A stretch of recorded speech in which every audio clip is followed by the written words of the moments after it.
Bunny will be the best two friends in that sense. అంటే చాలా circles చూసాం, and they were there to pick me up on each of these circles. So yes, and Prabhas obviously after in these 5-7 years of friendship. Me friends కూడా ఇంత రిచ్గా ఉన్నారు.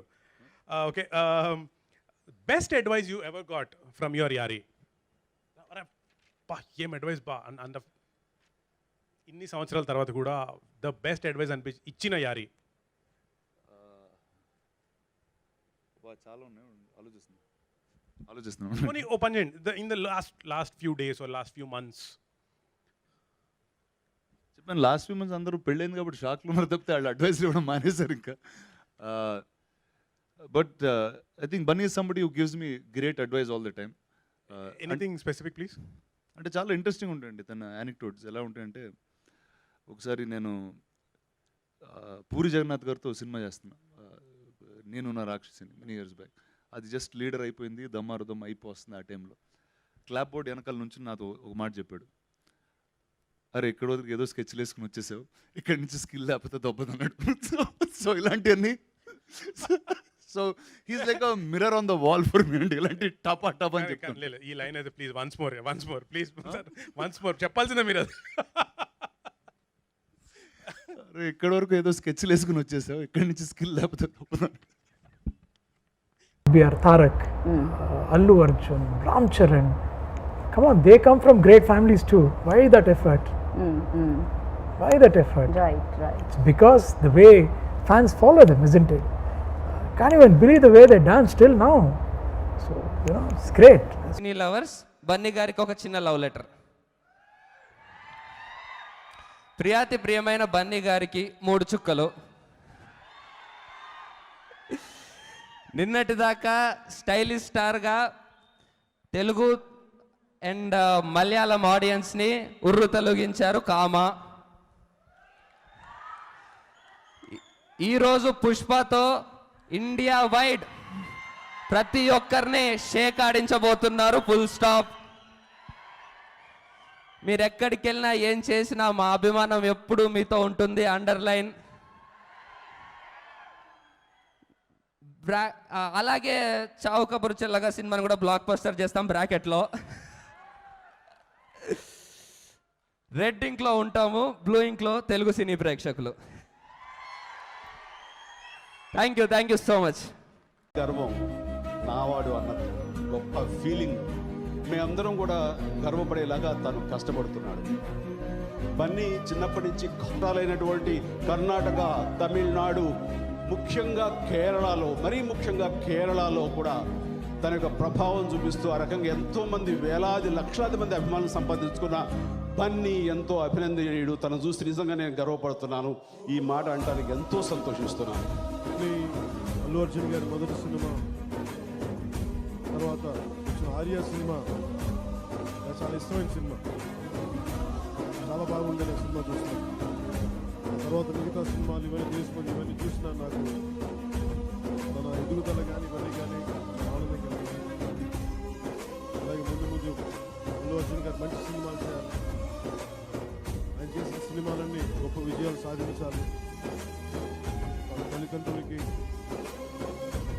వాళ్ళ తాతయ్య గారికి, మిగతా అందరికీ మంచి పేరు సంపాదించాలని మనస్ఫూర్తిగా కోరుకుంటున్నాను. నాకు అవకాశాన్ని ఇచ్చిన ఆర్య షూటింగ్ జరుగుతున్నప్పుడు ఒక బోట్ దాటుతున్నప్పుడు నేను అనుకోకుండా హీరోయిన్ అటు నుంచి ఇటు గెంతింది. బోట్ మొత్తం రివర్స్ అయింది. రివర్స్ అని నేను పడిపోయాను. నాకు ఈత రాదు. నాకు ఇంకా గుర్తు, మునిగిపోతున్నాను. చివరి క్షణాలు కళ్ళ ముందర మెదులుతున్నాయి. నేను పోతున్నాను అనుకుంటున్నాను. బోట్లో ఉన్న వాళ్ళందరూ అలాగే చూస్తున్నారు. షాక్ అయిపోయి చూస్తున్నారు. అందరూ షాక్ అయిపోయి చూస్తారు. ఇంకొక మినిట్ ఉంటే నేను మునిగిపోయిపోయినవాడిని. ఆ క్షణంలో ప్రాణాలు తెగించి దూకినవాడు బన్నీ. నాకింకా తెలుసు ప్రాణం పోతున్నప్పుడు ఎలా ఉంటుందో, పరిస్థితి ఎలా ఉంటుందో కళ్ళ ముందు దూకడం. కానీ అంతకన్నా నెక్స్ట్ మ్యాటర్ చెప్తాను చూడండి. నేను తను దూకిన తర్వాత నన్ను లేపడానికి ట్రై చేస్తున్నాడు పైకి. నాకు ఈత రాకుండా తను లోపల లాగేస్తున్నా. 3 times లాగేశాను. అప్పుడు బన్నీ కూడా పోయిండేవాడు. నేను 3 times బన్నీని ముంచేస్తున్నా. బికాజ్ నేను సేవ్ అవడం కోసం. అయినా సరే నన్ను మళ్ళీ పైకి లాగుతున్నాడు. సో కాబట్టి నేను ఆ బోట్లో వాటర్లో పడిపోయి తను దూకి రక్షించే అవకాశం ఇవ్వకపోతే తను హీరోలు అవుతాడు. సో నేను అవకాశం ఇచ్చాను కాబట్టి తను నా రియల్ లైఫ్లో హీరో అయ్యాడు. He is my real life hero. ఎప్పటికీ సేవ్ చేసిన తర్వాత ఒక్కడే అడిగాడు, డార్లింగ్ నువ్వు చాలా చాలా థ్యాంక్స్ నన్ను సేవ్ చేసావంటే నాకు 7 కథలు ఇవి చాలని ప్రామిస్ చేయించున్నాడు. ఇంకేం అక్కలేదు. నన్ను సినిమా డైరెక్ట్ చేయమని అడగల, 7 స్టోరీస్ అడిగాడు. ఇంకా నా ఈగో హర్ట్ అయింది, చెప్తా తర్వాత విషయం.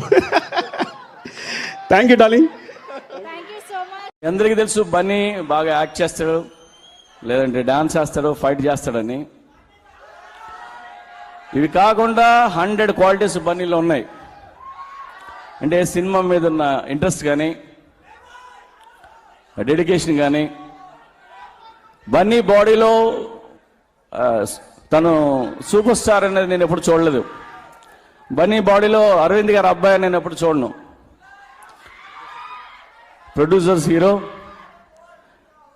ఈ సినిమా హీరోనా యూనిట్లో ఒకడా అర్థం కాదు. అండ్ బన్నీకి ఎప్పుడు మూడ్ ఆఫ్ అవడం కానీ లేదు చిరాగ్గా ఉండడం కానీ నేను ఎప్పుడు చూడలేదు. అండ్ పైగా యూనిట్లో ఎవడైనా డల్గా ఉంటే చీరేప్ అని చెప్పాడు అందరినీ యాక్టివ్ చేస్తుంటాడు. And I love you Bunny. And Bunny ఎంత ఇష్టం అంటే మా అబ్బాయి బన్నీలో అయితే బాగుండాలని అనుకుంటున్నాను నేను. బన్నీలో కొన్ని క్వాలిటీస్ అన్నా నా కొడుకు వస్తే బాగుండు అనుకున్నా. పేరు పెట్టారు. ద్రోణాచార్యుడు మహాభారతంలో చెప్పినట్టు అర్జునుడిని మొదటిసారి బాణం ఎక్కుపెట్టమన్నప్పుడు నీకేం కనబడుతుందంటే పక్షి కన్ను తప్ప ఇంకేం కనబడలేదు అన్నట్టు. ఏకాగ్రతకి మారు పేరు భారతంలో అర్జునుడు. ఇది పోలిక కోసం చెప్పట్లేదు, ఎనాలజీ కోసం అస్సలు చెప్పట్లేదు. అలాగా బన్నీ ఫోకస్ ఎప్పుడు సినిమానే, సినిమా సినిమా సినిమా తప్ప ఇంకా వేరే ఆలోచన ఉండదు. 24 hours. అంటే ఎవరన్నా పొద్దు నుంచి ఫైట్స్ చేసి పొద్దు నుంచి డ్యాన్సులు చేసి ఒళ్ళు ఊనమయ్యేలాగా పనిచేసిన తర్వాత ప్యాకప్ అనగానే గబుక్కున థ్యాంక్స్ అని చెప్పి అలాగా కారెక్కేసి వెళ్ళిపోతారు. ప్యాకప్ అయిపోయిన తర్వాత నెక్స్ట్ డే సీన్ ఏంటి, నెక్స్ట్ మనం ఏం చేస్తున్నాం, కెమెరామెన్ సెటప్ ఏంటి అంటే కొన్నిసార్లు 1-2 గంటల డిస్కషన్. కొన్నిసార్లు సార్ జనరేటర్ వాళ్ళు రిక్వెస్ట్ చేస్తారు లైట్స్ ఆఫ్ చేసుకోవచ్చా, వాళ్ళు వెళ్ళిపోవాలి మళ్ళీ పొద్దున్న 4 గంటలు అంటే ఓ సారీ సార్ నాకు టైం తెలియదని వెళ్ళిపోయాడు. పోతే ఇవన్నీ జరగాలంటే ఒక్కడు ఓకే అనాలి. ఆ ఒక్కడు గనక రాజముద్ర వేయకపోతే ఇది ఏది జరగదు. ఆ ఒక్కడే స్టైలిష్ స్టార్. మొన్న చెప్పా, ఇవాళ అడిగితే ఇవాళ చెబుతా, మళ్ళీ రేపు మాట్లాడితే రేపు చెబుతా. జీవితాంతం ఇది నేను చెప్పుకోవాల్సిన విషయమే. ఇందాక శ్రీధర్ గారు అన్నట్టు చిన్న విషయం కాదండి. ఇంత పెద్ద ఎకనామిక్స్లో ఇవాళ రేపు ఉన్న ఇంత పెద్ద స్టేక్స్లో ఒక కొత్త వాడిని, దర్శకత్వంలో అనుభవం లేని వాడిని నమ్మి వాడి చేతిలో మెగాఫోన్ పెట్టి ఓకే నువ్వేమనుకుంటున్నావు నేను ఫాలో అవుతా అని చెప్పడం చిన్న విషయం కాదు. నచ్చింది, నమ్మారు, చెప్పింది చెప్పినట్టు తీ వంశీ అన్నారు. ఫస్ట్ డే నుంచి ఆ కంఫర్ట్ వచ్చేసింది నాకు. చాలా ధైర్యంగా వెళ్ళిపోయాను. ఒక మంచి సినిమా తీసానన్న తృప్తితోనే ఇప్పుడు నుంచున్నాను.